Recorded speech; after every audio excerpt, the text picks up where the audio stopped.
O verdadeiro poder da tela grande.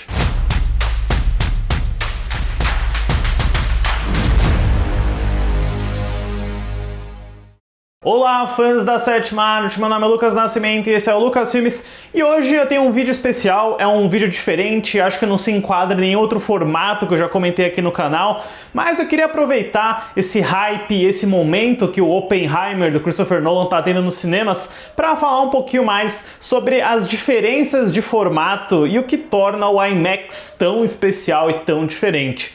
Mas antes eu pedi para você curtir esse vídeo, se inscrever no canal e ativar o sininho para não perder a notificação dos próximos vídeos.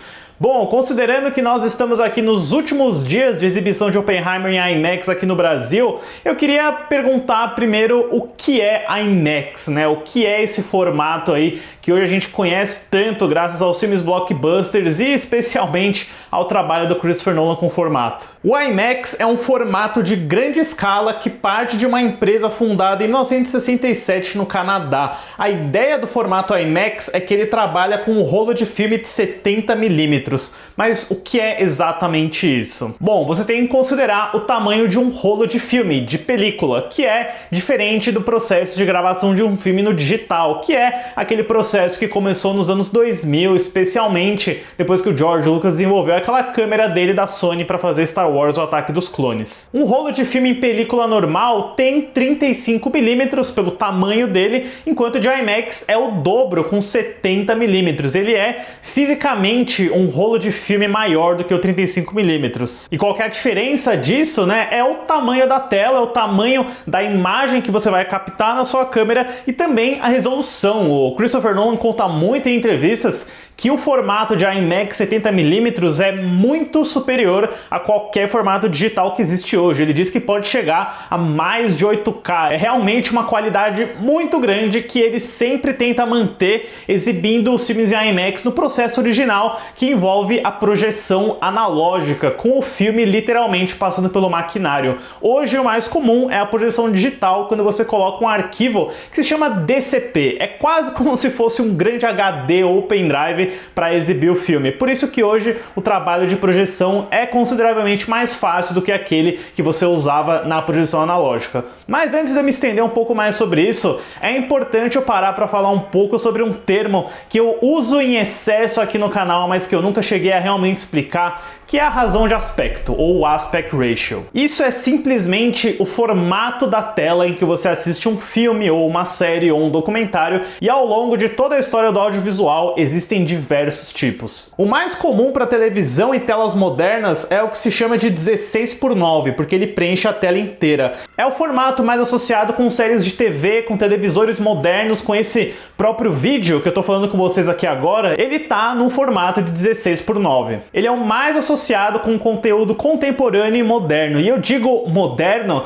porque a razão de aspecto costuma se adequar com a tela onde você está assistindo o seu conteúdo. E quando a gente pensa no passado, os televisores eram mais quadrados, então ele te garantia um formato de tela que a gente chama de 4:3, que é basicamente um quadradão. Por isso que se você pegar para assistir algumas séries antigas numa TV moderna, você vai ver as barras pretas do lado direito e esquerdo. Agora, para cinema que a gente conhece hoje em dia, o mais comum é o 2:35:1, também chamado de CinemaScope. Ele apresenta um quadro horizontal maior, te garantindo um campo visual mais extenso. E ele foi inventado justamente na época em que o cinema precisava competir com a televisão, então ele apostava nessa imagem um pouco mais horizontal, que a gente também chama de widescreen, para valorizar o quadro mais extenso, produções mais épicas, de cenas de batalha, imensidão. É por isso que quando você coloca um filme em 2:35:1 na sua televisão, ele vai ficar com as barrinhas pretas em cima e embaixo. Às vezes, quando a gente assiste num DVD ou num VHS antigo ou em algum serviço de streaming que não traz o filme no formato original, eles acabam cropando, eles dão um zoom na imagem e aí você acaba perdendo muita informação dos cantos laterais da tela. E eu não posso me esquecer também que antes do advento do 2:35:1,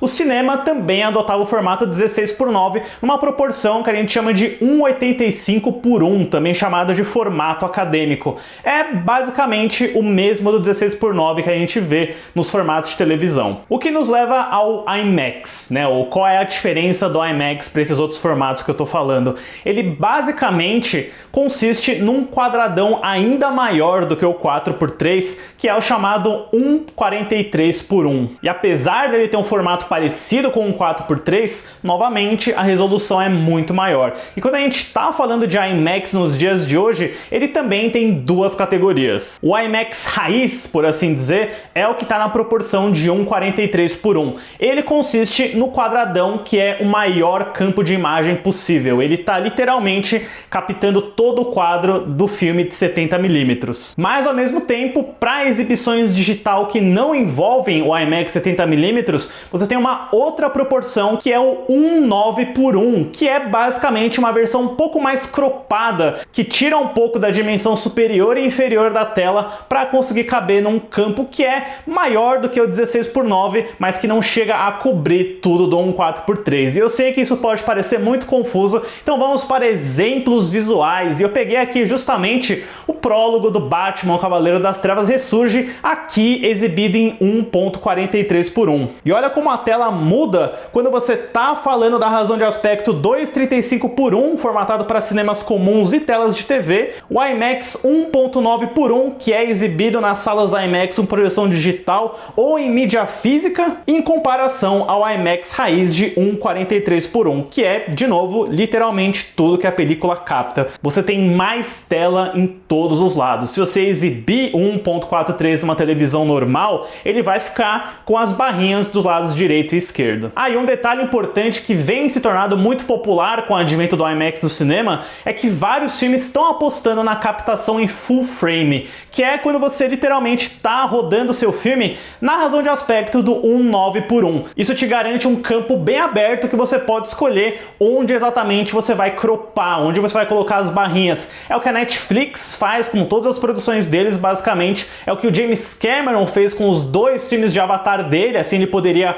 formatar a tela exatamente para o tipo de sala que ele ia exibir, ou no caso do Joseph Kosinski no Top Gun Maverick, que foi gravado em full frame, mas nas sequências de jato e sequências de ação, ele deixava a tela cheia, simulando a razão de aspecto do IMAX 1:9:1. E o que eu acho interessante sobre a tecnologia IMAX também é que ela foi desenvolvida originalmente para trabalhar com documentários, com programas de não ficção, tipo aqueles lá de natureza, do fundo do mar, dos satélites no espaço. O Christopher Nolan foi literalmente a primeira pessoa que usou o formato e as câmeras IMAX num filme de ficção com o Batman, o Cavaleiro das Trevas de 2008. E do Batman pra cá, ele usou tecnologia IMAX na maioria dos filmes dele, chegando finalmente aqui no Oppenheimer, que é um filme de 3 horas e o que mais tem uso de tecnologia IMAX até hoje, e que só tem equipamento raiz de 70mm de IMAX em 30 cinemas do mundo, né? Nenhum aqui na América Latina. Eu nunca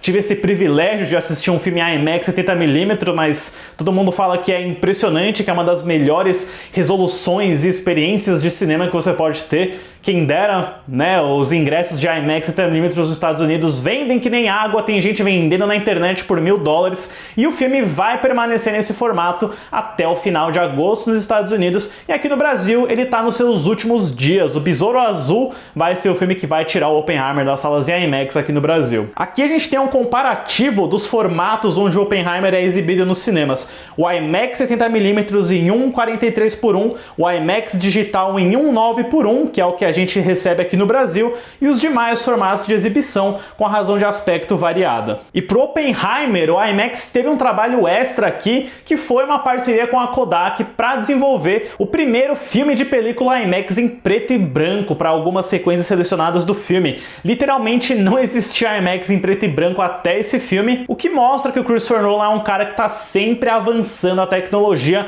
mesmo que a gente esteja se tratando de uma forma de arte analógica, que é praticamente extinta, né, a filmagem em película. E voltando ao que eu falei sobre a projeção dos filmes IMAX, né, de usar equipamento analógico, o rolo de filme IMAX é gigantesco. Então essas 3 horas de filme de Oppenheimer, e o Oppenheimer não poderia ter mais de 3 horas, porque esse é o máximo que o rolo de IMAX 3mm aguenta, tem cerca de 11 km de comprimento. Imagina isso só para exibir um filme. Tem alguns vídeos na internet aí sobre cabines de projeção do Oppenheimer que são muito interessantes de ver. Bom, pessoal, esse foi o meu breve vídeo aqui para falar um pouquinho sobre razão de aspecto e tecnologia IMAX. Espero que vocês tenham gostado, deixem aí nos comentários depois se vocês assistiram Oppenheimer em IMAX, se vocês curtem ver filmes em IMAX e se vocês também têm interesse em mais vídeos desse tipo aqui no canal. Certo, pessoal? Obrigado pela visita e até a próxima sessão.